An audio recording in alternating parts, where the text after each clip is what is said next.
Swing.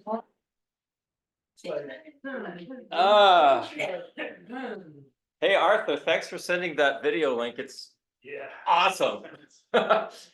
You created quite a stir among all those Yeah. of us that had not seen. Well, and those of us who have to keep, waking back up to listen to more parts of it. It's long. Arthur sent a video by a neuroscientist. We got through some of it. And you can get through some of it, and I suggest going to I don't sleep know after you why. can't get through anymore, and then go back. It made me very happy. Something about it, just like, oh yeah. I watched it a couple of times, starting at different places, and heard completely new things that I thought, so. I got through about 20 minutes and that was enough. Yeah. Brian couldn't handle anymore. Right. It actually covers the main points probably within that. Yeah. At least for sure within the first hour. But he talks about the AI question that you've had. Which you haven't gotten to yet, so you have to get back, Yeah. or maybe he did, I don't know. Oh, he talks about it towards the end. He talks about it several times, a couple of times, and it's an answer that makes a lot of sense. But Any, well, never mind. Yeah, Rails before it even starts. Is that you find a guitar in the wall? yeah, that's so Yeah, she will play it. because I'm trying, I read Atomic Habits and I realized with Oh, the yeah. guitar, I have to make it easy to get Yeah, to. yeah, it's got to be there, It's a otherwise. very weird process trying, keep in mind, that this was my major in college. But the fact that I'm having to relearn how to play without, how to. It does sound like riding a bike. Kind of, every day it's sort of like, Yeah, and all I'm doing is scales, I'm just doing chromatic scales, Yeah. just to, Yeah, loosen up. just to remember what my fingers need to remember. okay, we're now starting, so we'll do our opening prayers. Opening with the taking refuge and generating bodhicitta. Just imagine the Buddha's in the space in front of you. You're surrounded by sentient beings, and this prayer is about taking a safe direction in the path of the Buddha for the benefit of all the sentient beings, including yourself, so that we can be. The point of Buddhism is that we can be happy and not suffer. That's the point of all this mind-bending stuff. So here we go. Here's this taking refuge and generating the awakened heart and mind. I take refuge until I am enlightened in the Buddhas, the Dharma, and the Sangha. Through the positive potential I create by listening to teachings and the other paramitas, may I attain Buddhahood for the sake of all sentient beings. Sangye chedang soki chognam la, jangchu bardu dagni hyapsu chi. Dagi jinso kipe sonam ki, drola penchir sangye rupa sho. Sangye chodam soki chognam la, jangchu bardu dagni gyapsu chi.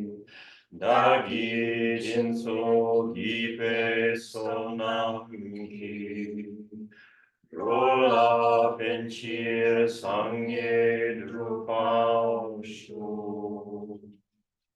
Now, in your imagination, the Buddha in front of you, Shakyamuni Buddha, is made of rainbow-like light. In other words, the Buddha does not inherently exist. There is no independent, self-existing Buddha that exists. So, coming out of this rainbow-like being's heart is another Buddha, which lets you know that the Buddhas are all contained within one another in sort of like this amazing amplitahedron.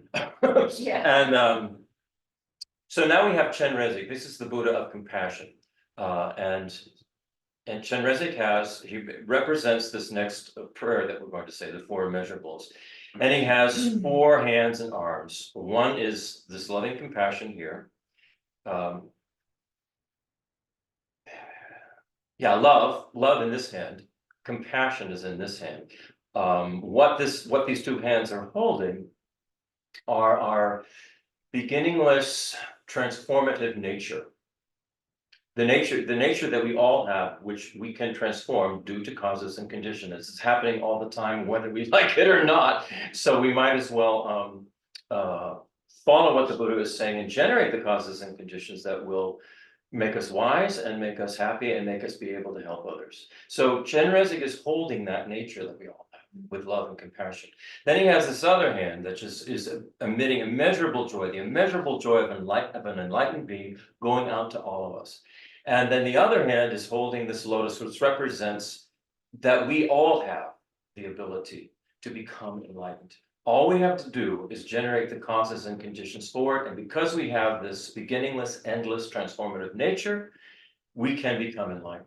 We just have to wrap our heads around that and begin to do the work. So this is what is being sent out to us. And then we can think of ourselves sending out this same prayer to the sentient beings surrounding us as we say these 4 immeasurable thoughts. It represents immeasurable love, immeasurable compassion, immeasurable joy, and immeasurable equanimity. May all sentient beings have happiness and the causes of happiness. May all sentient beings be free from suffering and the causes of suffering. May all sentient beings never be separated from the happiness that is free from suffering. May all sentient beings abide in equanimity, free from attachment for friends and hatred for enemies. And then we think, may we all be inspired, motivated, and blessed by all of the Buddhas, by our spiritual teachers, to have the power to accomplish this. Then we are going to the Manjushri prayer. And so again, you can imagine now coming out of the heart of Shakyamuni Buddha, in front of you is Manjushri. And this is the Buddha of wisdom. And we won't go into detail about the Buddha's appearance. We'll just talk about the mantra itself. Om, Ah, Ra, Pa, San, Na, Di. Each of these syllables represent a Sanskrit, a longer word, except Om is the word, the Sanskrit word. But the other syllables represent longer Sanskrit words that have a meaning. So I'm going to briefly go through this. The first syllable, Om, again, is representing our beginningless, endless, transformative nature. If we listen to Donald Hoffman, the guy that Arthur sent the video link to, he, as a neuroscientist, is now saying consciousness is foundational to existence and the universe. It's not that consciousness comes out of it. Consciousness is foundational. So their Om is representing this foundational consciousness, beginningless, endless, that has the capacity to transform, which is great news. Then Ah represents the beginningless, endless nature of self and phenomena that is empty of any kind of inherent existence. In other words, it's dependent arising, and that it is beginningless and uncreated. So that's part of our nature. It's beginningless, uncreated, and has the capacity to transform. Then Ra represents the beginningless, endless nature of self and phenomena that is uncorrupted and without any stain. In other words, this process of what we are, the actual process itself is not a corrupted process. It's not a stained process. It really just is simply, we put in the causes and conditions for change to occur, and that change will occur based on those causes and conditions. The process is pure, it's fine. We need to change the causes and conditions so that they don't generate suffering for ourselves and others. Then the next syllable, Pa, is basically saying the empty nature of self and phenomena is the ultimate reality. That is what reality is. This empty, dependently arising, constantly transforming nature. That's what's going on. The next syllable is Sa, which is saying the empty nature of self and phenomena doesn't die, and it's not reborn. It's constant. Every nanosecond, it's going on. What we are is continuing every nanosecond, sort of like the breath. Every nanosecond, it's changing, transforming, and continuing. It's always impermanent, always impermanent. The next syllable is Na, that the names that we all give to self and phenomena are merely labels. They're merely labels that serve to identify what we're trying to designate. And if we're talking in terms of conventional reality, we need those names and labels. Otherwise, we can't really function or communicate. They're very necessary. So the names and labels, those names that we give to self and phenomena, are just merely labels, but underlying what the names and labels are representing is again this completely empty, dependently arising, constantly transforming nature, which we can grab a hold of and I shouldn't say grab, which we can work with, which we can work with, and following the Buddha's guidance, we can generate the causes and conditions that are going to bring about a wonderful experience for ourselves and others. Right. And then the final syllable D comes from, I said this before, and I think we need to really get this concept in our head. D comes from Bud, which is a Sanskrit root, which has to do with awakening, waking up. And so a Buddha is the external appearance of a being that has woken up to what actually is the nature of reality and what's going on. A Buddha has woken up to that. Buddhi is the internal awakening. So this refers to the wisdom aspect of the path, our consciousness that is developing an understanding of the nature of reality and eventually having a direct realization of that. That's Buddhi. And so when we're repeating D at the end of this mantra, that's what we're focusing on, is that we're awakening this wisdom nature that we have within us. Okay, so here we go. Om Arapat Sana D, and then the last repetition will repeat D over and over again, visualizing that we're awakening our wisdom. Okay. Om Arapat Sana D, Om Arapat Sana D, Om Arapat Sana D, Om Arapat Sana D, Om Arapat Sana D, Om Arapat Sana D, Om Arapat Sana D, Om Arapat Sana D, Sana D, Om Arapat Sana D, Om Arapat Sana D, Om Arapat Sana D, Om Arapat Sana D, Om Arapat Sana D, Om Arapat Sana D. Sana di Om Arapat Sana di Om Arapat Sana di Om Arapat Sana di Om Arapat Sana di Om Arapat Sana di Om Arapat Sana di Arapat Sana di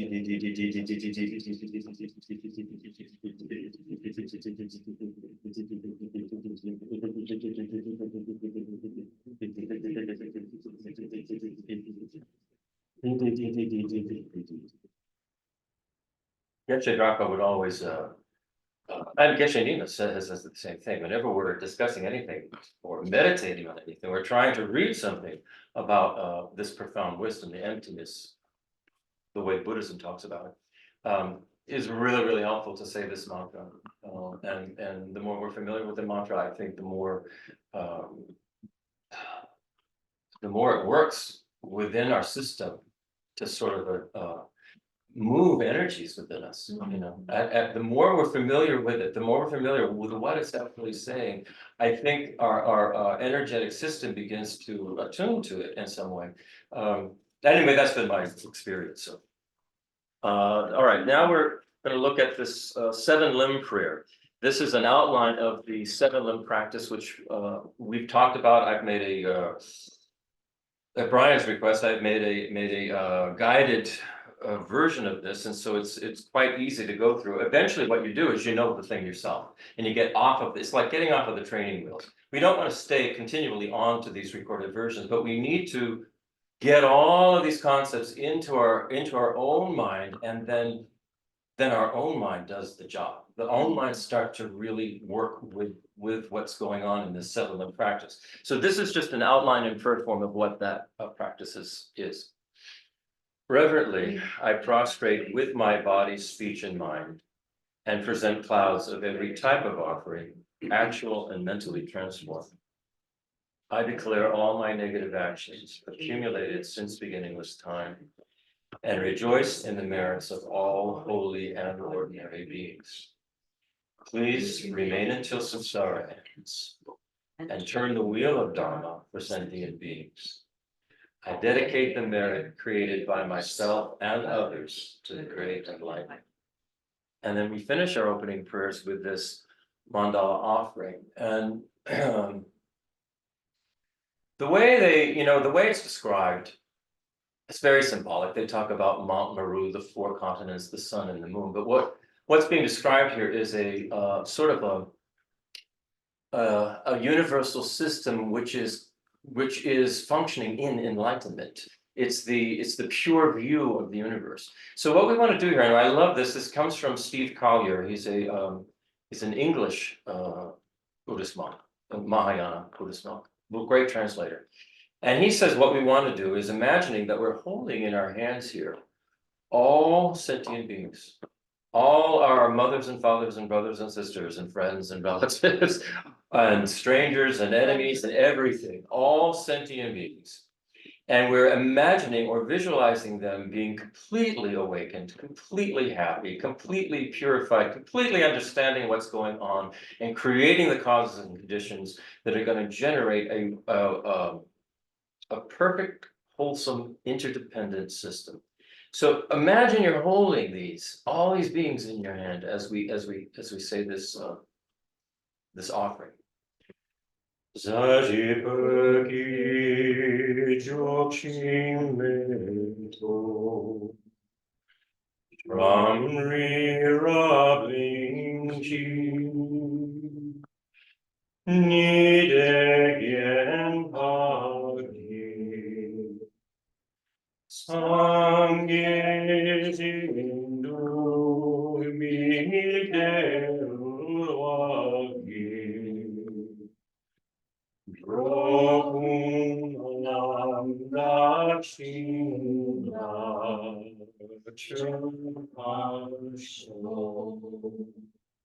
And then we offer this into the hearts of the Buddhas and all the enlightened beings and bodhisattvas as we say, Idam Guru Ratnamandala Kam.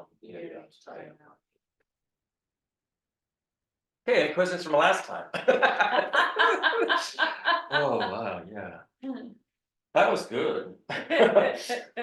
And today is probably no different. I'm going to do a little review of the things we've been talking about because it's important that we don't forget these. Lose the plot. Yeah, that we don't lose the plot, that we sort of carry it with us. It's like any kind of practice you do, you have to keep going over it again until you become quite familiar with it. I mean, we all know this from any kind of thing we endeavor to accomplish.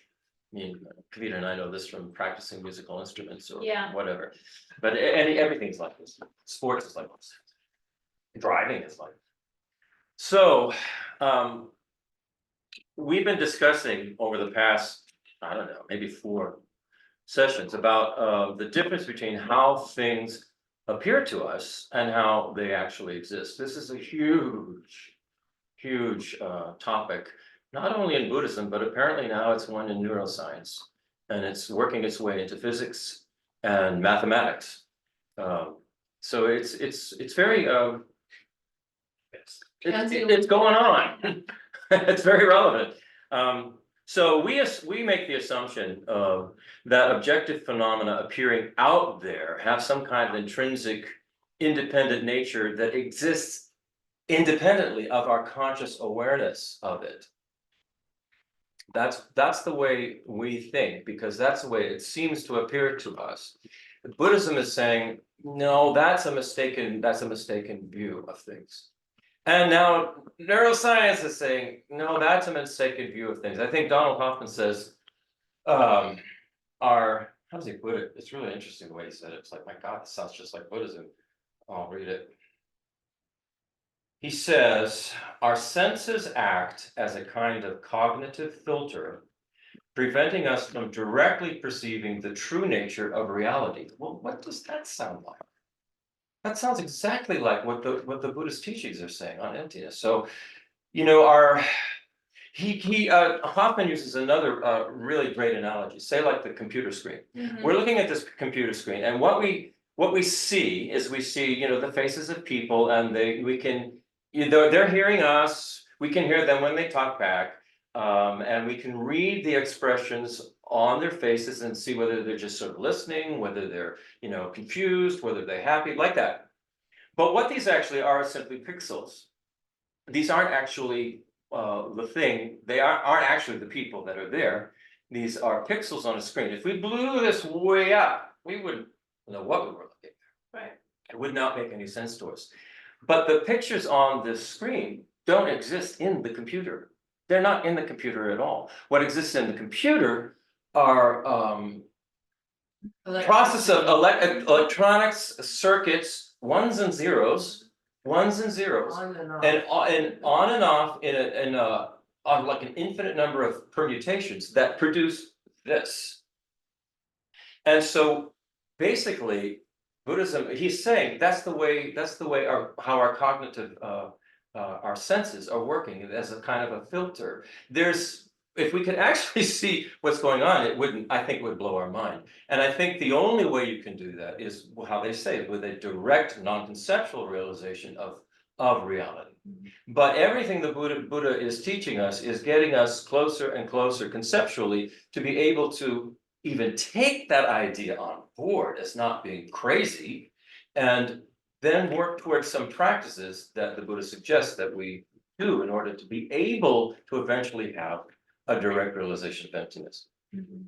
I think we have to remember this whole process that we're going through is an interdependent arising. It has to do with the Buddha's teachings, the way our teachers are teaching the Buddha's teachings to us, how we are, the questions we're asking, and how this is working so that we then can, in our own minds, formulate a pathway for ourselves. So it's a very interdependent, connected process that's going on here. So what we did was we looked at the example of a car to illustrate how this works.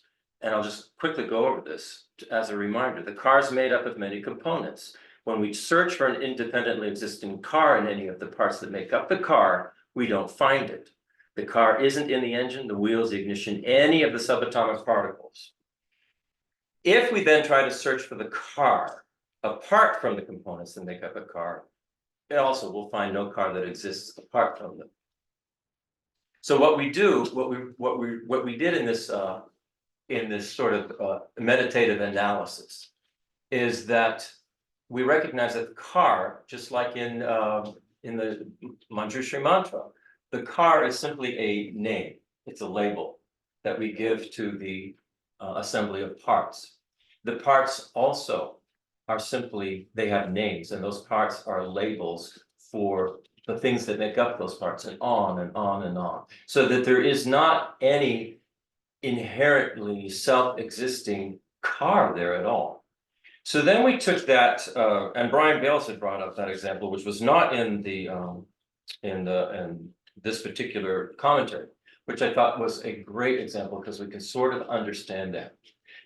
Then we took it to this meditation that they're saying is essential for us to do, which is a meditation on the self, the I, and identifying the I and what it is and that we're actually trying to negate here. So that was the same thing. We took the same kind of analysis. If we tried to search for an independently existing I, me, or person in any of the parts or aggregates that make up the person, we don't find it. An independently existing I isn't in the body, the feelings, the function of discrimination, the factors that contribute to our intentional actions, and so on. There is no independent I in any of that. Also, on the flip side, when we try to look for an independent I apart from any of those things, apart from all those aggregates that make up the person, we found that there is no I that exists alone and separate from them. Again, the I is a name that is a mere label for all of the parts that are functioning and working together to produce what we call a person. But the person does not exist inherently or independently and is not self-existent at all. So when we're looking for the object of negation in this meditation, and the object of negation is this independent, self-existing I that we think that we have. And they say the way we can sort of conjure this up in our experience is if we think of a situation that occurred to us that was they're either very traumatic, very upsetting, where just this sense of I arose, and it was like it felt like this very vivid, tangible thing, I, that had nothing to do with the body or anything like that. It's just me.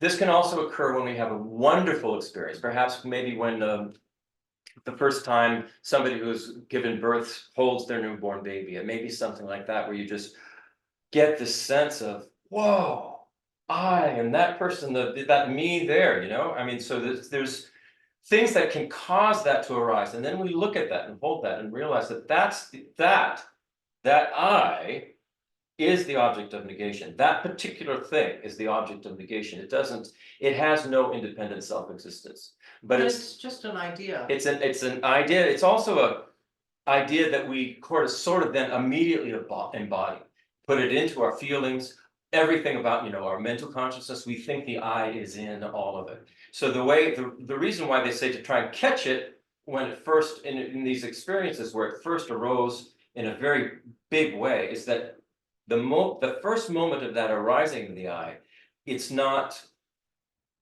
connected completely with the body. Immediately after that, it just goes into the body, and you think the I is in the body. This is me, I. So it's kind of a subtle thing when we're trying to identify this object of negation. So I wanted to go over that again, just so we don't forget that we did that.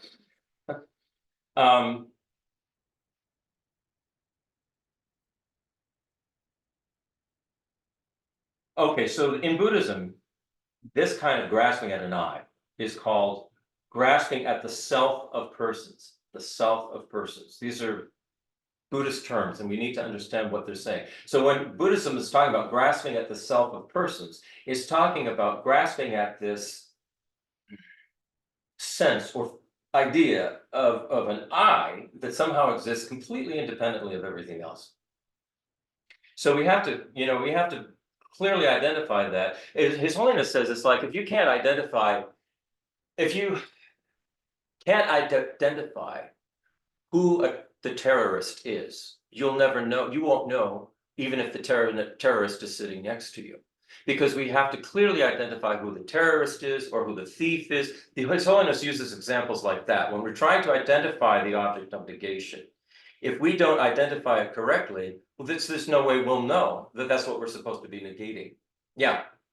I'd like to give an example of something that is working for me right now with regard to identifying the object of negation, or the false I-ness. And it's what I'm finding really helpful, and the reason I want to share it is because I'm using everyday things as they arise throughout my day, where I can feel this grabbing thing, and all of us, so what does that mean? So let's say I'm having a moment and kind of bored, and there's sort of like this limbo state, and suddenly I want to check my email. And at the flash beginning of that, I mean, the very first thing is, before it's even a full thought, there's this I that is grabbing for something, anything. So it's not the grabbing as such, but it's the actor that's going, I need something. And I'd say it arises mostly, if you want to put it like this, what I'm noticing for myself is I can start to identify this same like I, because when they say imagine like if you're on stage winning an award, and this, but it immediately gets mixed. So yeah. I'm finding this every day. Let's say with food or a drink, or like I want a cup of coffee, but the very minute it's not this benign, or it's not this I want a cup of coffee thing. There's this creature thought form that needs something. Yeah. And it's a pre-verbal kind of, it's just I gotta get so it's. And it's, I can do it with food, obviously. Last night I had an interesting thing, we had a birthday party here for a family member and there was cake left on the counter. And I just did this exercise with that. I mean, I came out to the kitchen to get a glass of water, there's the cake. And I felt this little creature in me go, cake. And I went, wow, so that. We have to deconstruct our habits this much in order, and if we do, if we're willing to deconstruct our habits. And that first moment before you have the cigarette, before you go to the piece of cake, or before you turn to some sexual addiction of some sort or another, before you even grab for your phone, it's like this, it's very There's that subtle, but there's this creature lurking that's kind of on the lookout for, either it's gonna be offended and it's gonna go, how dare you? Right, Or it's gonna go, oh goody, more dopamine, anyway. yeah, just I mean, wanted I to think you're share right, that, once because you it's get. like a very everyday thing that if we start to try to, if we really are serious about wanting to identify this object of refutation or negation in terms of selflessness, that the more we can use our everyday ongoing activities. To identify it, yeah, And just start to notice what came before that, and just, right, you can start to tease it out a little bit. and that would happen before you put the cake in your mouth. Way Okay, before, Oh, yeah, no, maybe. it's the initial, it's like, I wanna say you feel it in your solar plexus first, it's like. But it would even be beyond that. It's like Um, okay, you're gonna say something, Brian? No, I was just that I had a teacher once say to look for opportunities in your day-to-day where that happens, and he used the example of, I don't know, you really love maple donuts, and you walk in a store and there's somebody else there and there's one maple donut left, and you're like, you've got that urge to get it before they get it, and the thing to do that there are all these opportunities to do the other thing, which is let them have it, let them have the last one that you're reaching to, and because that. And I'm gonna just say, I can, even if there wasn't another person. Yeah, Just noticing, right, you have to Who's notice the it before you creature? can even. who's the critter in there that Yeah. wants a maple donut? If Right, you right. really deconstruct it, it's kind of fascinating. and this is what we're talking about here is what is called innate eye grasping, or we could call it ego self grasping. And they say that this creature, this innate eye grasping is it's from what samsara arises from. It is the root, you could say, of cyclic existence. It's what causes suffering. It is at the root of it.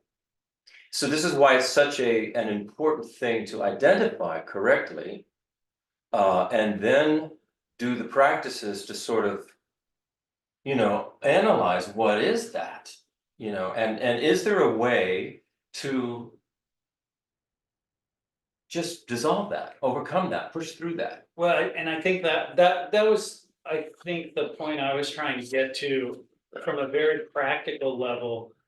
In meditation and analytical thinking, deconstructing it, figuring out where is the I, what is I, and that's, to me, and that's amazing. But it's, and the Buddha says somewhere, I don't know why this stuck with me. I think it's from the sutra, that if you're angry with someone, give them a gift, because the two can't exist at the same time. And I tried that, and it's mind blowing. It absolutely works. Like, and I guess what I mean is that all our suffering comes from that innate self-grasping, and a very practical way we can take compassionate actions where we put others first that will loosen that.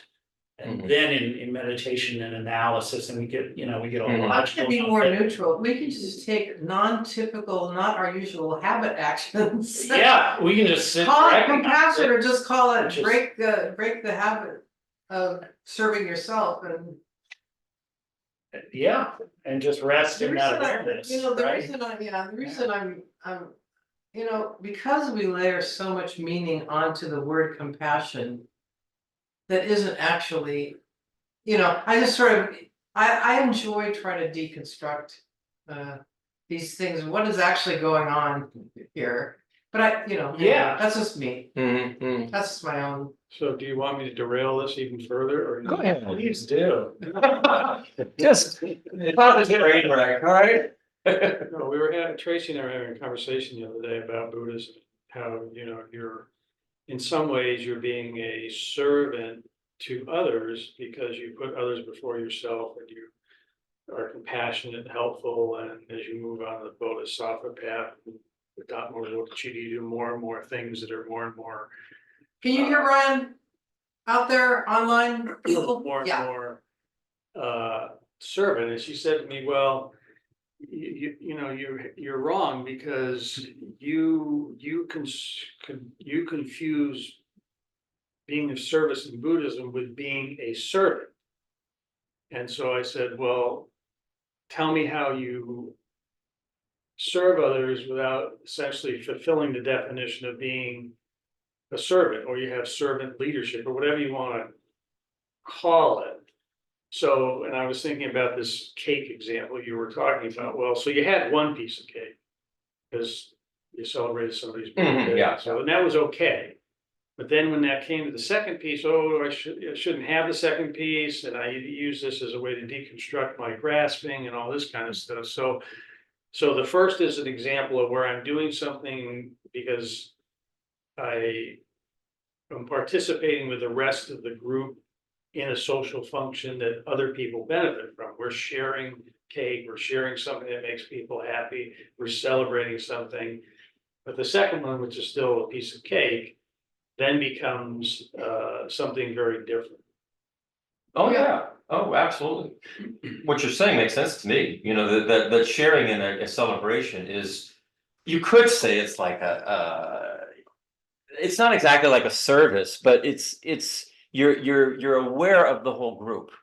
You're aware of the whole group and you want the whole group to enjoy the process. And I think that's basically the Bodhisattva path. It's not so much, it's seeing everything, all beings as part of the group that we're in. And we want all beings to be happy and to not suffer. So it's not like, oh, I'm a servant, you know, in that sense. It's lifting everybody up. It's lifting ourselves up too, because we're part of that. We're connected to it, you know. and I'm just gonna add that I think the more deeply you recognize the lack of this inherent self, the more organic, natural, flowing. Right. This other type of behavior is not so contrived. It only makes sense, right? It's just like automatic. I would imagine, it would become automatic, you know. And some people, you know, some people have worked on this a lot and they come in with it even as children. One of the boys who was here yesterday, it wasn't his particular birthday, but both of us are so impressed by this 11-year-old boy who's, you know, asking, you know, is there anything you know, that you'd like me to do to help? And even without asking, he starts doing the dishes, an 11-year-old boy. You know, and so of course, then you're so suspicious, like, oh, what's going on? Is he sort of a manipulator? What's going on? But throughout the whole weekend, he wasn't. Just a kind heart. He was just a kind-hearted kid, and you go, this is amazing. Somebody has come into this particular family who's so unbelievably different, even as an 11-year-old. And I had the same, you know, I'm suspicious. What is he? Sociopath? What's going on? But the more Just being nice about an ulterior motive. I bet he was like this way with the animals. Yeah. You he know, wants- I mean, for example, another example, this is just now we're chatting, but. No, but it's part of what we're talking about.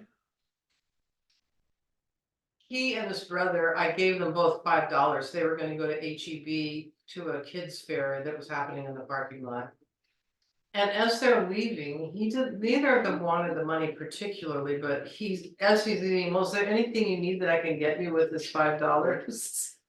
Right. When he Very wanted to, helpful. The Yeah. same kid wanted to feed the deer. I mean, with I've me. had a lot of nieces and nephews, and Oh, none they of them want the would money. ever have said this. None of them.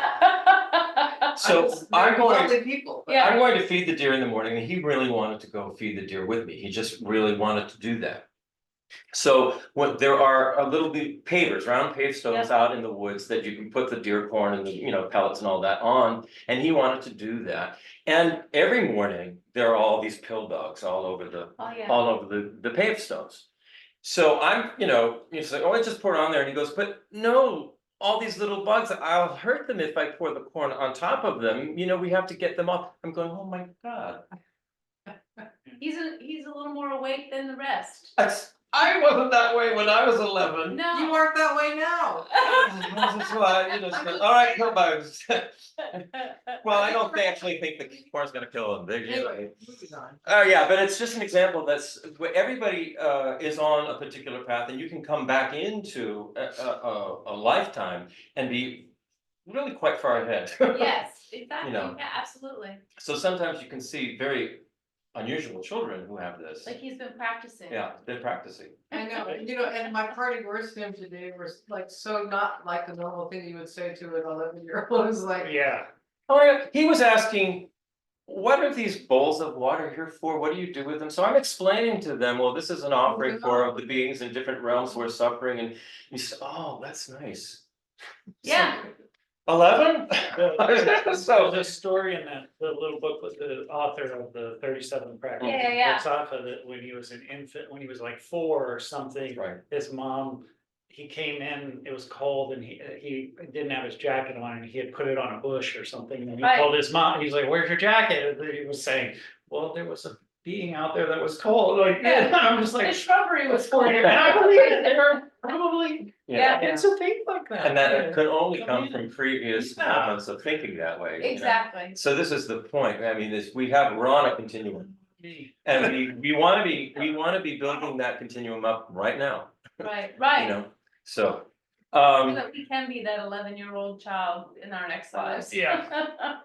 Okay, so grasping at the self of persons is this grasping at this creature Kavita's talking about, this ego, this I, this thing that isn't even part of the aggregates at all. Right, You know, so this is grasping at a self of persons, all right? Then there's another, which is grasping at the self of phenomena.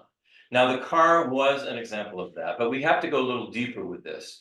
So when we are grasping at my body, my mind, my feelings, we are grasping at a self of phenomena. That is not a self of persons. All the things that the I thinks belongs to it, and it's mine. Unless we're grasping at the self of another being, like the I of Tracy, or the I of Brian, or the I of Kavita, then we're grasping at the self of persons. We're not grasping at their body, even though we mix it in with all of that. We're grasping at the I. So there's a distinction between grasping at self of persons and the grasping self of phenomena, and it gets really a little confusing when we're talking about the aggregates that work together to generate the appearance of a person. Those aggregates, when we grasp at those things, we're grasping at the self of phenomena. The I is this very, very, very particular thing, the creature right. that Kavita's talking about. Yeah. Okay. Yeah, gremlin without a body. Yeah, exactly. But thinks it's got one. So we have to be clear. We have to be clear about this distinction between the I and the aggregates. Otherwise, we could easily incorrectly identify the object of negation when meditating on the emptiness of the I. So never ever confuse the I when we're doing this meditation. Those are 4 essential points we went through last week. Never confuse the I with my feelings, my mind, my body, my sore knee. That's not the I.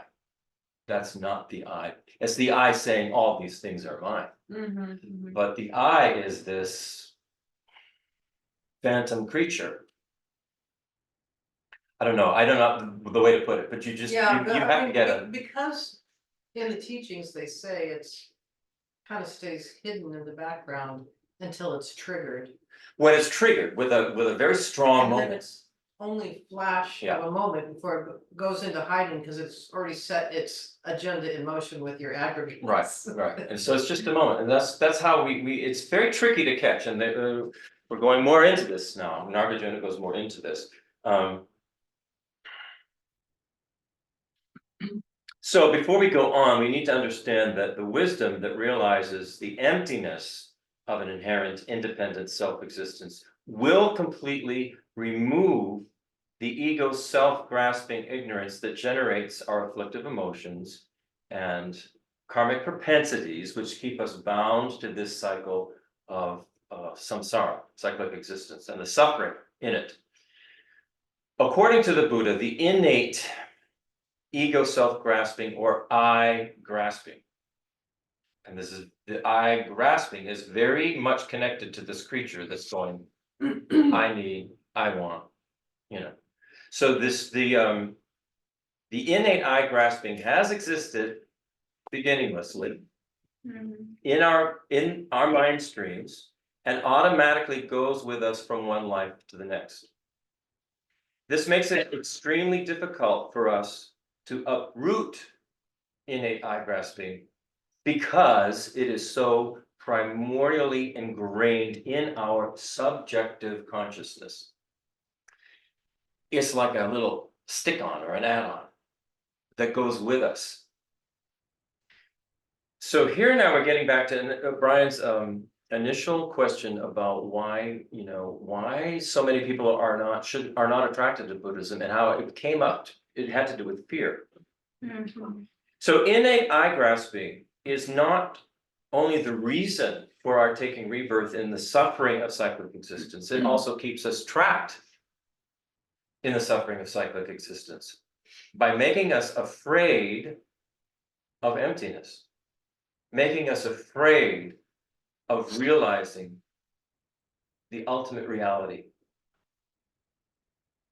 So this little creature is afraid of us realizing ultimate reality. So the question is why? Why is this I afraid of this? Our ego self-grasping believes that the I exists independently and inherently. So this I thinks it's I am. Therefore, a direct realization of emptiness, which would completely remove ego self-grasping from our mind, is regarded by the I, the ego, as a direct threat to its very existence. Its very existence. So the question Brian initially had is, why are more people coming to this? I mean, because in a very somewhere deep in the recesses, maybe it's not conscious, this represents a threat. Right. This having a realization of the nature of reality represents a threat to I, me. Because what will happen is we'll see we're all connected. There is no inherent independent anything. And that feels very unstable to the I. And I'm probably unstable to most of us. It's almost like, what? Am I walking on jello here? What is this? There's no independent self-existence of anything. It has a sense of instability. And there have been times in my life where big shifts had occurred in my understanding of what's going on, just in the outer world. What's going on with governments and politics and media and all that stuff. And this was way back after 9/11. And there were some big shifts I had in the way I saw things were happening. And I remember saying to people, I said, I feel like I'm just walking on jello. Nothing is stable for me.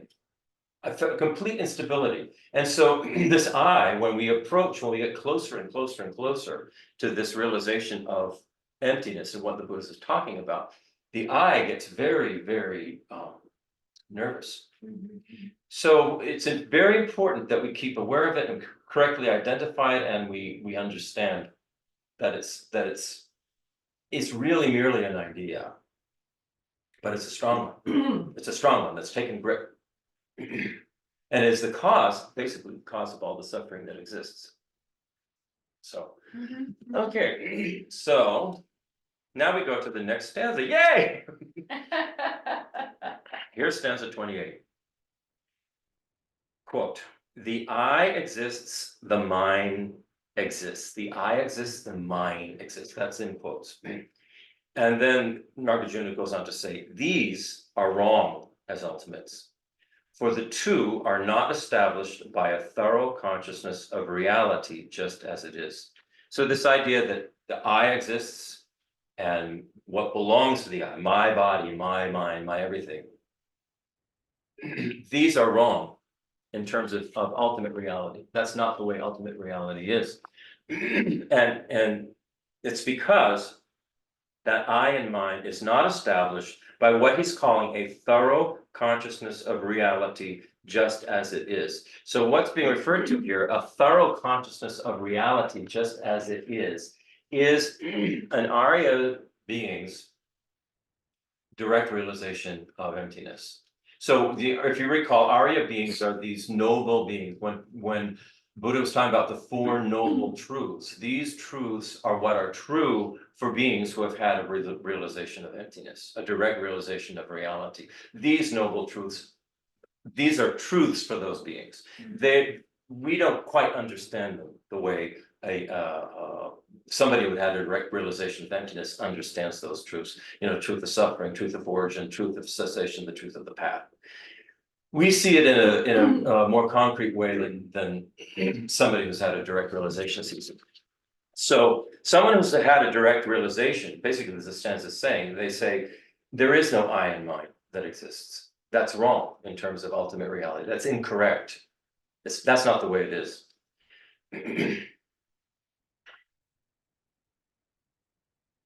So an Arya's wisdom in meditative equipoise, wisdom that is having a direct realization of emptiness, perceives the exact opposite. It perceives the emptiness of inherent existence. Nothing else appears to that mind.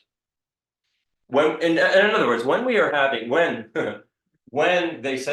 ultimately have a direct realization of emptiness, nothing like this will appear to our mind at all. This outer world that seems to be appearing to our senses, and we're putting it all together in this 3D kind of virtual reality. I mean, Donald Hoffman says it's like we're have a headset on, Yeah, the way he puts it. a really cheap one too. He said kind of a really low grade one. He said there could be really better ones, but this is kind of a low grade headset. It's very concrete and clunky. Anyway, when an Arya being is having a direct realization of emptiness, none of this appears. None of this appears. The only thing that appears to that mind is the absence of any kind of inherent independent self-existence. Just the absence of that. So it's not as if emptiness looks like anything. It is just a realization of something. The statement, none of this appears, I would like to suggest a refinement of that statement. In that state. I would say what appears is not what is appearing now.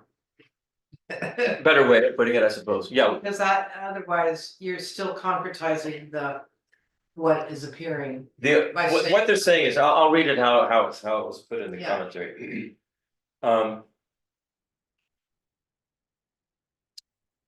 Nagarjuna states in stanza 28 above that I and mine are not established by a thorough consciousness of reality, just as it is. The thorough consciousness of reality, just as it is, that Nagarjuna is referring to, is that of a noble Arya being who has had a direct realization of emptiness. The wisdom of an Arya being directly and non-conceptually perceives ultimate reality. It knows phenomena as they actually are. An Arya's wisdom of meditative equipoise does not perceive inherent existence. It perceives the opposite, the emptiness of inherent existence. Nothing else even appears to that mind. That's a very different than saying this doesn't appear. It's Yeah. how it appears is. He's basically saying nothing else appears. Right, Yeah. but that's not the same as saying, because what is here assuming there's a is here, what is here is what appears. Okay, What stops appearing is what is not here. let me continue then, okay? I mean, that's an interesting line of reasoning. It is, it is. Ken Tekchok, who is the commentator for this, And I'm not characterizing, by the way, or I did not go so far as to describe what is here. Right, I'm just saying, otherwise, if you get to not, otherwise you go to nihilism. I'm just saying, whatever Yeah, but- exists. oh yeah, we don't want to go to nihilism. Whatever exists is what one will apprehend when you realize emptiness.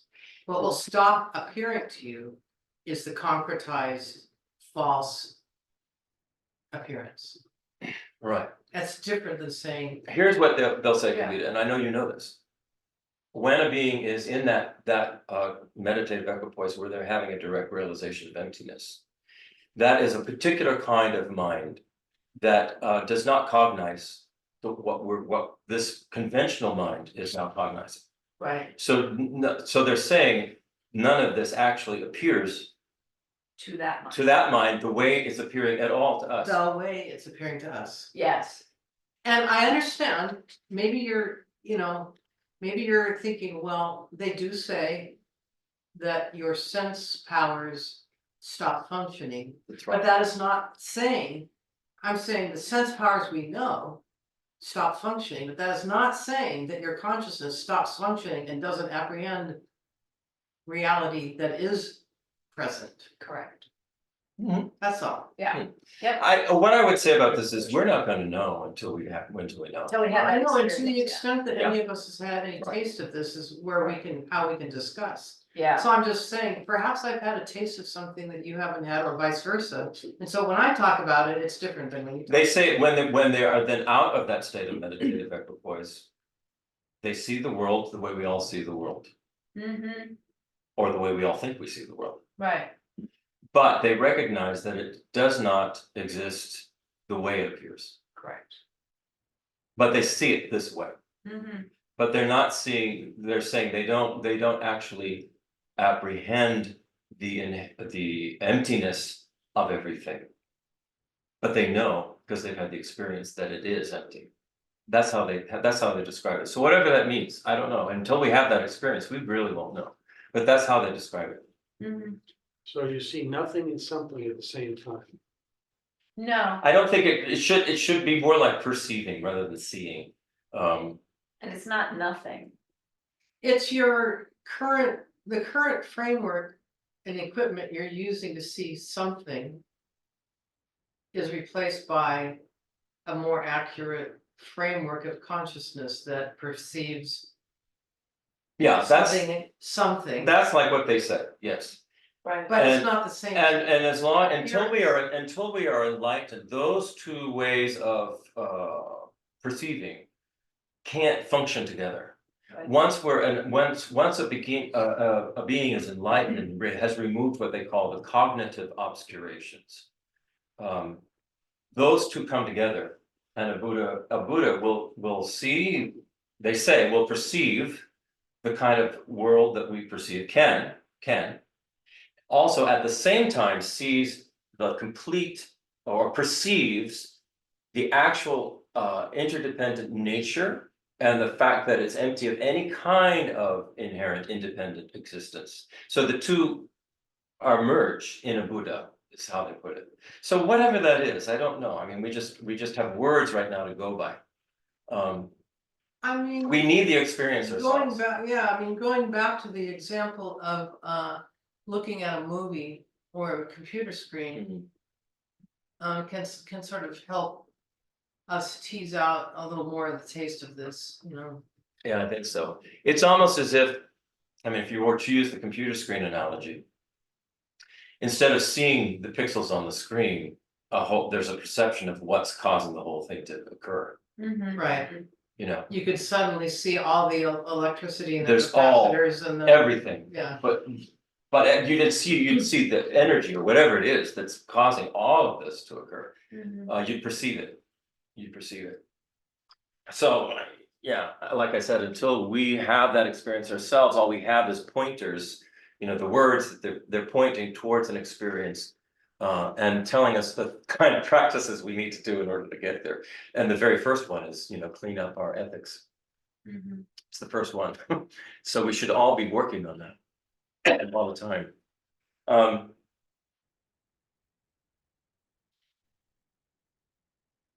Okay. Here's stanza 29. The mental and physical aggregates arise from the conception of I, which is false, in fact. How could what is grown from a false seed be true? So the mental and physical aggregates, we've talked about that, those things that combine all together and function to sort of give this appearance of a unified person. But it's a bunch of aggregates working together in a seamless way. Those mental and physical aggregates arise from the conception of I, which is false, in fact. How could what is grown from a false seed be true? So we've been wandering in cyclic existence since beginningless time, under control of the innate I-grasping mind. And so under the control of that mind, we generate afflictions, the afflictive emotions when we've talked about that, and those afflictive emotions generate karma, certain kinds of actions of body, speech, and mind, and it starts usually with the mind. It may just be a flash, but from the mind it goes to the mouth, and from the mouth it goes to the action of the body. So having created this karma that's polluted by ignorance of the way things actually exist, we repeatedly take birth over and over again in this cycle of existence through assuming mental and physical aggregates, be they a human, be they a raccoon, be they an amoeba, we assume those aggregates in whatever life we're in, and in this way our body and mind arise from innate I grasping. Innate I grasping is false because things appear to it as if they existed from their own side. That's evident as we look around, and that's the way it seems to us, including all this seems to exist from its own side. And the I grasping believes this is how, in fact, they exist. And we know that too. I mean, this is why we get so upset and worked up about everything, is because we believe this is the way it is, and my God, it's a mess and it needs to change. But ignorance is false and it's mistaken. What this is all arisen out of, basically, in the stanza is saying is false. It's mistaken. It's a mistake. So if the cause is false, the result is going to be false. It's not. It's like you can't. What was that saying? You can't make a silk purse out of a sow's ear. This is kind of like a sow's ear. And if we continue to try to make, from the outside in, we got to fix this. We got to change this. We got to change this. This particular aspect of society or the government or whatever. All these things that we get our knickers in a knot about. We're playing around with something that arose out of a mistake, is what they're saying. So we have to sort of start looking beyond that, sort of pull ourselves out of that particular fray. And it's difficult because we're drawn to it. Everything in the world around us keeps drawing us back towards that. So this is why the Buddhist practice, why we need some kind of solitude, whether it's a psychological solitude that we can create for ourselves within a particular environment, maybe just a room in our house. But we need that in order to have the space to start to work on this path. We can't constantly be out there in the fray, just working with what it was being said here arose out of a false idea, a mistaken conception. So if the cause is false, the result will be false. If the cause is in error, the result won't be good. And all we have to do is look at history, and we can see it's just like, why? Why does this keep repeating? How come we keep killing everybody? Why are we killing one another? Why are we continuing to do that? You know, haven't we learned? And Yeah, apparently raised our not. vibrations enough to realize that that's not the way. Right, right. How could attachment and anger produce enlightened beings who have uprooted their afflictions? It's impossible. How could what is grown from a false seed be true, is what Nagarjuna said. And so the comment, Kensler Tekchak is saying, how can an enlightened being arise from afflictive emotions? It can't. It can use them and go, oh wait, this is a direction I don't want to go in. Let me see if I can change this. And that's the Bodhisattva path. That's what we're doing. Right. Didn't you say what your teacher was saying that the ego, self-grasping, and the Buddha arise? Or was it ego? Well, in every moment. One ground, two paths, meaning. One ground is reality, how things really are, Mhm. but when we don't recognize it, we're on the path of samsara. Yeah, okay. When we do recognize it, we're in So in every in moment, every moment. we have that choice. Yeah, First of all, our teachers are pointing it out to us. yeah. But we came to this for some reason. Something drew us to this particular path. And so the teachers then appeared and they presented information. And so it's now our job is to, from that same ground, you're Right, talking about right. same ground, to make this choice. Are we going to function and try and interact and try and make this false mistaken thing work? Or are we going to go, wait a minute, there's a completely different way of looking at this, and there's a path I can go on that's going to change the entire thing. And at the same time help others to do the same. Because there's no way it couldn't, because we're consciousness is sort of interconnected. Mhm. Yeah. So it's a lot to wrap your mind around. Yeah, but your comment is spot on about like our attempts to fix things and make things better and all, it's all it's playing around with stuff out here that like and I mean, I've been told like something not going well and you get on the mat. Like that's Right. that's where the work will help to make all that other, like, which is not to say disengage from the world necessarily or anything like that, but just yeah, we do a lot of tinkering Out there. with Right. out there. That is Kavita often says 99.9%. the way Kavita puts it, she says it's like we're rearranging the chairs on the deck of the Tibetan. on the yeah, that's right. Because Nagarjuna is saying this is the whole premise of this comes Right. from a false seed. Right. So It's really hard for us to, as we, of course, we're attracted to this path because we have some idea of morality and some idea of wanting to serve our fellow beings and all this, and it seems at odds with the notion that we should quit the outer struggle with injustice and all that. We, of course, are called to protect life, to save life, to be generous, to do what we can in the sphere that we have influence as much as we can. John Wesley has this great saying, do as much as you can for whoever you can and all the places you can. I forget it, but it's like, Yeah. just do whatever you can.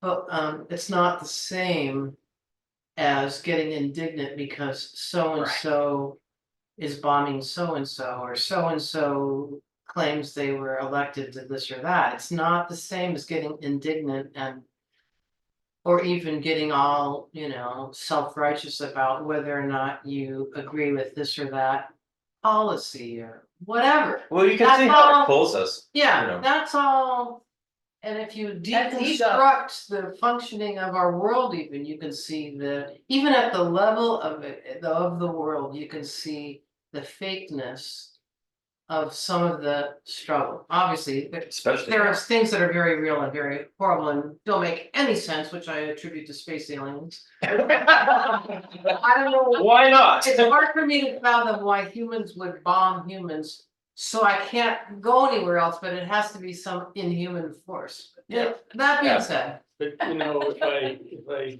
remember this right, if the early parts of the Bodhisattva path is always about go someplace, be alone, think a long Yeah. time. Go to your cave. Don't, Yeah. Right. remove yourself from your external environment, because otherwise you can't get to where you need to be, which. You'll be too cold and influenced by that. You need to Try just convince yourself separate a that little bit to find your reality space. is Yeah, Dependent origination and causes and Certainly conditions, in right? And then Yeah. when you firmly believe that, you can go back into conventional reality and see how to help deal with what people view as conventional reality in a more positive and productive Mhm. way, I guess. yeah, I think that is the choice we have, I believe, because Yeah. it's not like all of us can just take off, withdraw, and go live in the woods. Right, That's not gonna happen, so we have to find some time and space within our particular personal environment. Where we can, like for Kavita and I, what seems to work well is 4 a.m. If we can do that. And it seems to work well to not watch weird stuff at night before we go to sleep. right. And then get up at 4 a.m, that will give us 2, 3, sometimes even 4 hours to really spend some serious time contemplating, praying, the whole deal, going over the practices and the topics and all of that. And that helps immensely then in your day. When you take it out into the world. And also, if we can limit our engagement to just what needs to happen, I think that can help us more. And we shouldn't think that we're, being bad citizens because of that. Yeah. Mhm, Yeah. mhm. it's really dicey now, and we all know this, that we all can easily go onto Oh. whatever your media source is, all of them, I mean, outlets and forms, and get triggered. And you can intellectually know that you're not getting the full story, but yet you get triggered and you get indignant and you get all huffy and Or you get wrapped up in you're it. posting shit on Facebook. Oh, God. Right. And I think a lot about what Brian Herman said about how placebos work, even if you know they're placebos. Right, Well, we should realize that phenomena happens with news, which, is basically. right. You could, But- I hate to trigger y'all, but it's propaganda. Somebody's deciding what story's gonna be there and with what headline. So it's Right. not just a spontaneous reporting of facts. Right. You'll notice all my propaganda is cats and. Not you, it's all your work at the. Cats same- and drumming. That's all I Cats remember and you. drumming. How about any cats And- drumming? Oh, yeah, oh, yeah. So Anyway, I got it, I'll You send got it to you. is your wife offended because she's a cat lady now? Oh, we'll be in line. Okay, here's the next stanza. I took it. Having seen thus the aggregates as untrue, the conception of I is abandoned, and due to abandoning the conception of I, the aggregates arise no more. Oh, so, like I said, all this stuff has arisen because of that creature. That damn creature. All of this has arisen. So when we abandon the conception of I, then the aggregates will arise no more.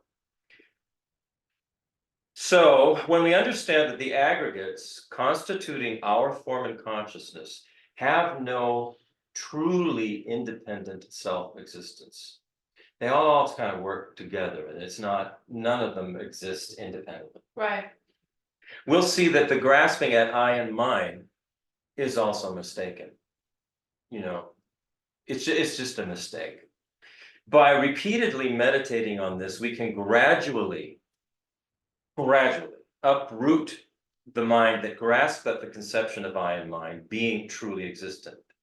By ridding our mind of this mistaken grasping, our afflictions based on self-grasping are gradually brought to an end.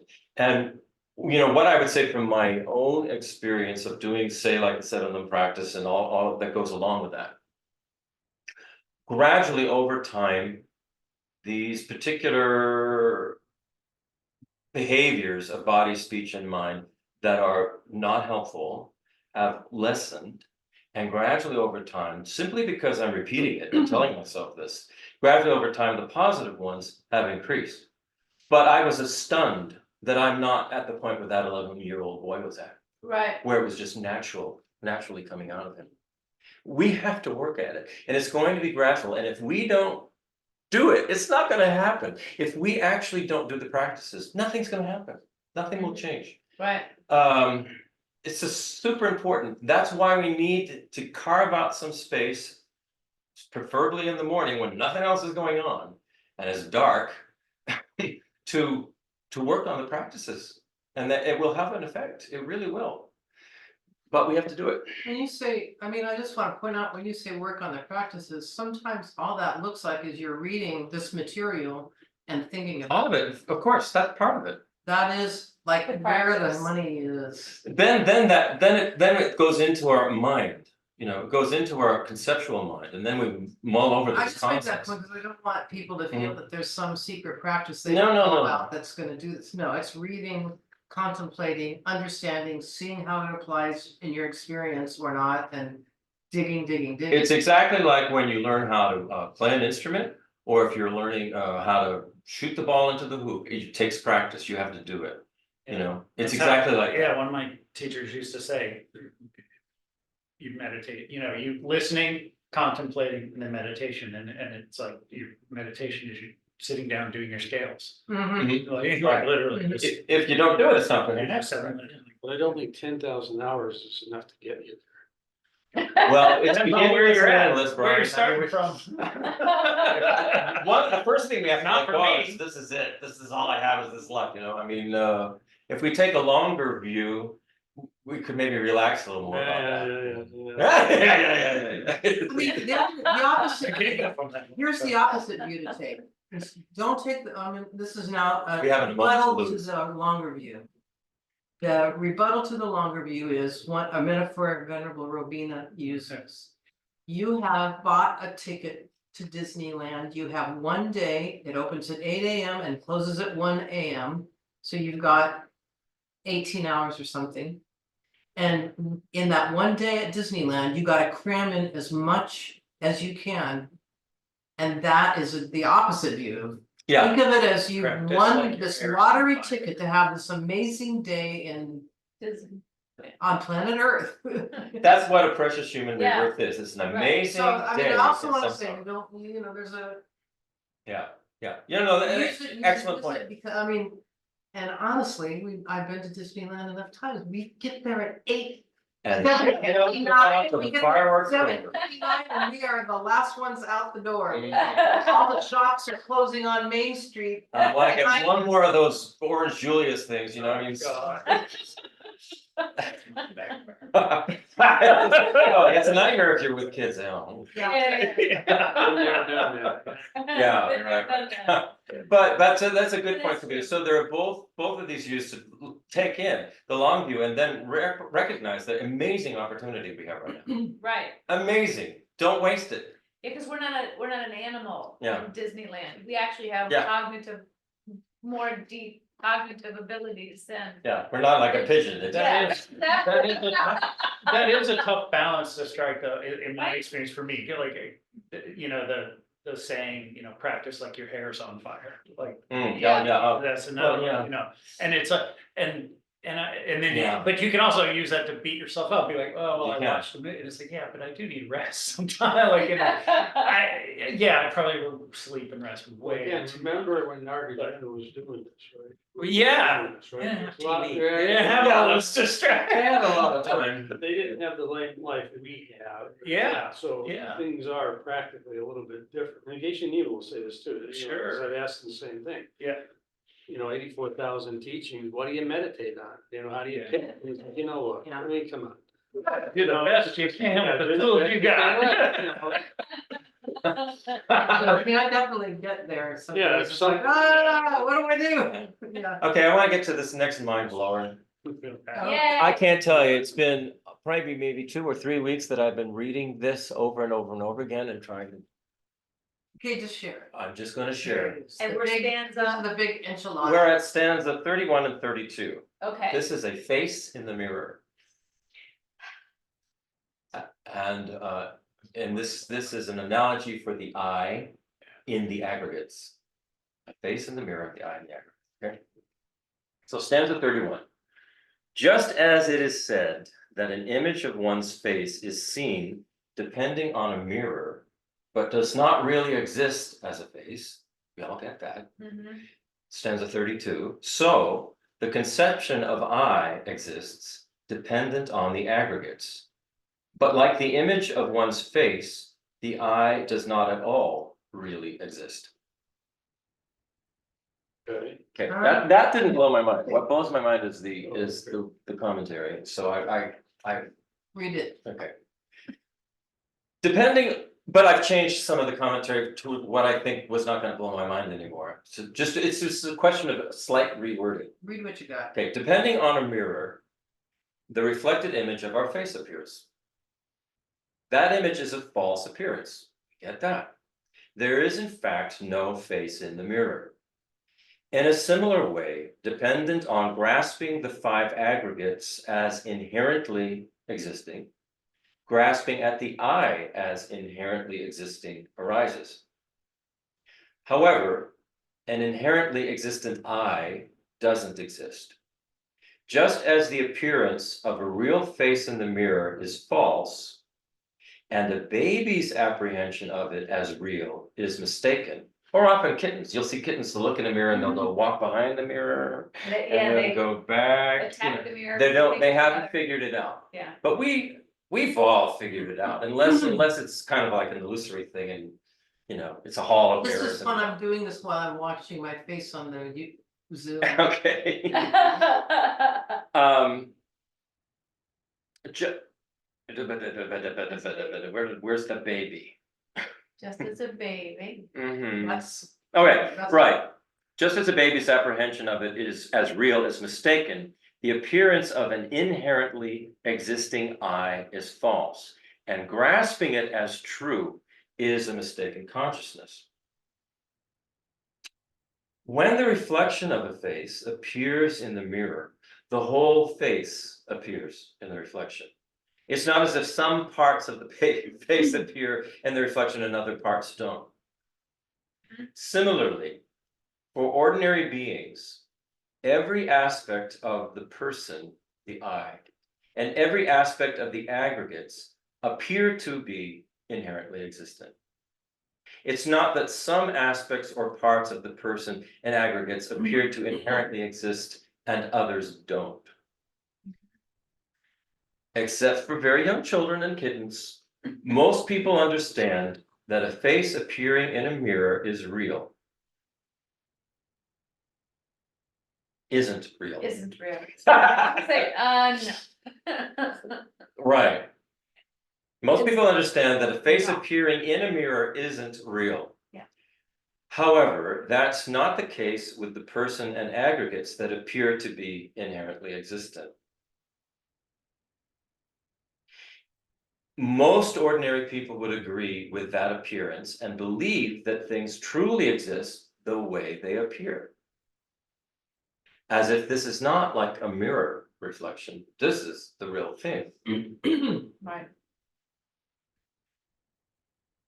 The face in the mirror and the I in the aggregates don't exist as they appear. There are levels of subtlety in realizing that the face in the mirror does not exist as it appears. Ordinary people like us can directly realize through valid cognition that even though a reflection may appear to be an actual face, it doesn't exist as it appears. We know that. Mhm. This is the coarse level of false appearance.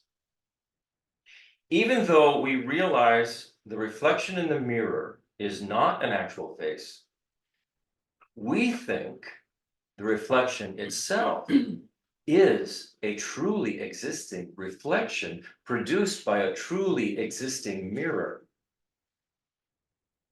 Don't we? This is a subtler level of false appearance. In other words, we think that's a mirror there, Mhm. and we think the reflection that the mirror is making, Is that's a real reflection. Right, A real need. Yeah, and then that's what it's reflecting is It's the real. real thing. right. But that's a real mirror and a real reflection. Mhm. This is a subtler level of what he's getting at. The fact that we can realize the reflection of the face in the mirror doesn't exist in the way it appears doesn't mean we've realized that the reflection in the mirror itself isn't a truly existing reflection of a truly existing face. We think it's a real reflection of a real face. Right, If we realized that, we would have realized emptiness, become Arya beings, and would be liberated from cyclic existence. So this is not some small thing that they're talking about now. right. So once you get it, it's okay. This is hard, this is the hardcore work.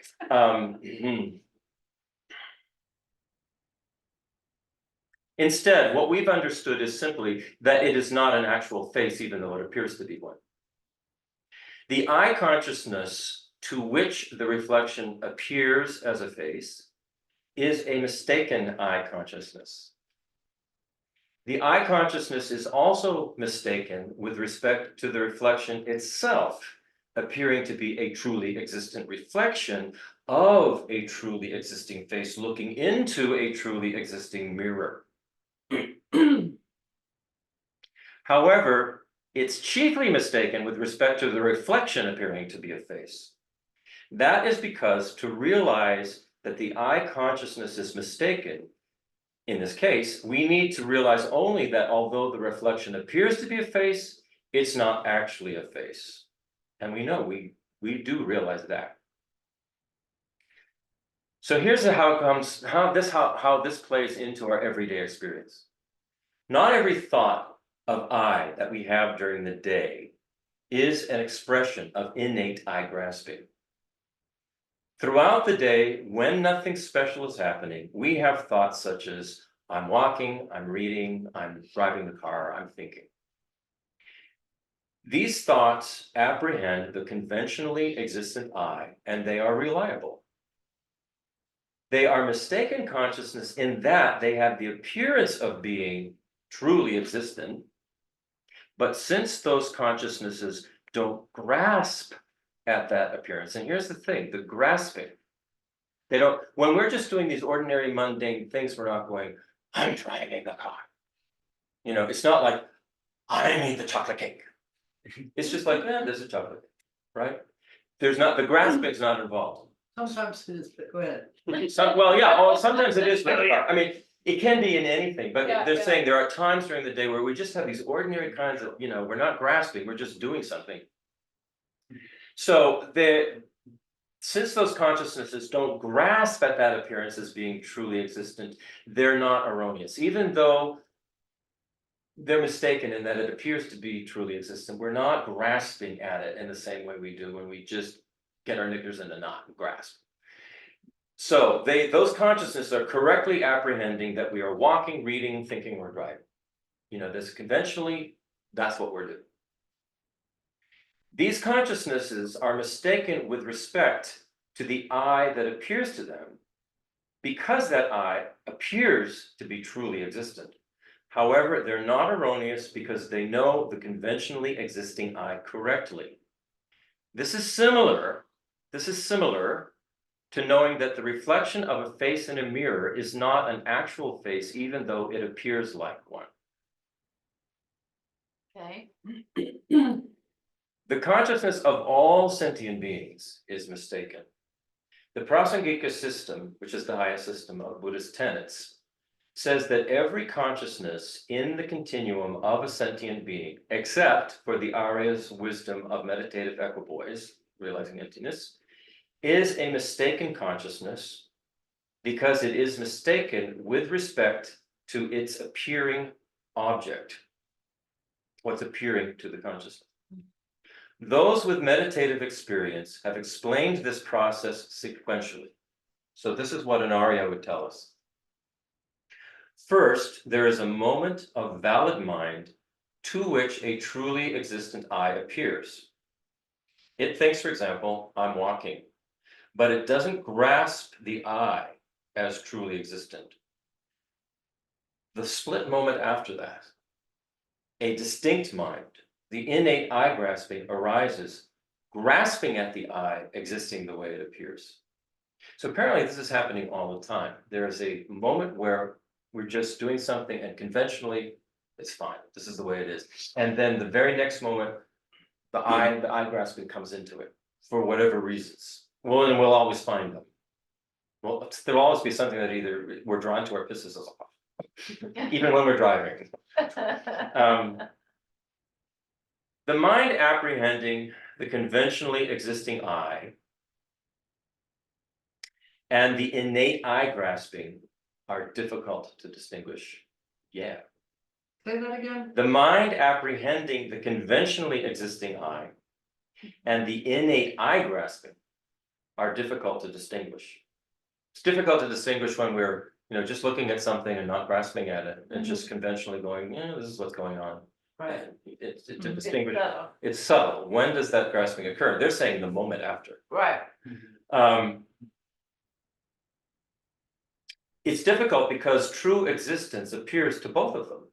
This inherent, independent self-existence seems to appear to both of those kinds of minds.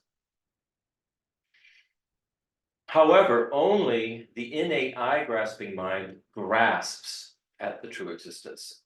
For example, to the valid mind apprehending a conventional table as existent, there's the appearance of a conventional table being truly existent.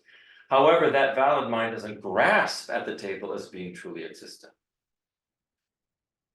We'll grasp at it, say if, somebody drops something on the side of the table and it nicks the glass, and all of a sudden, what? Yeah. Right. Then we grasp at it.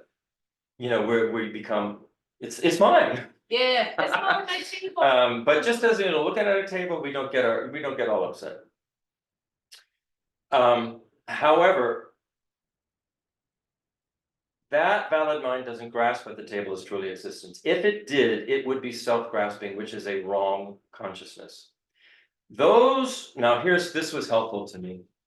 Those who have a great deal of experience meditating on emptiness and are close to realizing emptiness say that recognizing the object of negation is difficult. But once this point is clear to you and you have correctly identified the I as it appears to the innate I grasping, you are close to realizing emptiness. So we shouldn't be so upset. Because, I know that I'm not close to realizing emptiness. You know And what's so- it must be sort of like, when those weird pictures that if you, you have to look at it a certain Oh, way. yeah. And then once you do, you can't not. That's see right. anything. It's like that. Those optical illusion type pictures where you see it one way and it looks like one thing, and then That's you a look at it a metaphor. different way. Okay. And this is I'm right at the end here anyway. We should, Okay. New students should know that to arrive at this subtle point, meditators have observed the self-grasping of persons and phenomena in their own minds for a long time. Because they have studied the great treatises and sutras, they know the different levels of subtlety of the self-grasping and can identify them clearly in their own experience. So this is we have to eradicate this self-grasping in order to be liberated from cyclic existence. So this is, we should know that this is what we're working on, and the great meditators have worked on it a long time. And yes. and as your teacher said, I think if we just use our everyday happenings. Yeah. And yes, this is our day in Disneyland, and so we can, get the most out of it, but not to be too. It's a fine line. It's a fine line. Yeah. Go as thou wilt. Yeah. But to recognize that what we just talked about is something that highly trained meditators are saying is a difficult thing and they, And we don't know where any of us are at. right. Which is why I think they bring it Well, up. I don't, I know where I'm at. So you say. I do know. So where you I'm say. at. Well, Okay, so let's just say our closing prayers and then we're off to the races or off to Disneyland. May the precious Bodhi mind, not yet born, arise and grow. May that born have no decline, but increase forevermore. May the view of emptiness, not yet born, arise and grow. May that born have no decline, but increase forevermore. And in all my lives, may I not be separated from true lamas, and so enjoy the splendor of Dharma, fully perfecting the virtues of levels and paths. May I speedily attain the state of Vajradhara, the primordial Buddha. Thank you. Thank you, thank you. Oh, yeah. Okay, thank you for. Yeah, it's always welcome. It's my pleasure. I hope we all see the mirror in the correct way. Yes. And thanks again, Arthur, for sending that. Yeah, Oh, yeah, Arthur. Arthur, that's awesome. We'll be looking at that over and over for a while. All right, we'll be back. I've been using like a freeloader for like 4 years, but now I feel like I've contributed now. Nice. That's Yeah, funny. well, you know, Bye, everyone. Watch your hands on the steering wheel, so that's. Yeah. You know. You are on the path, Arthur, literally. I'll take it easy. Okay, see y'all later. I'm gonna end our recording. Okay. All right. Okay,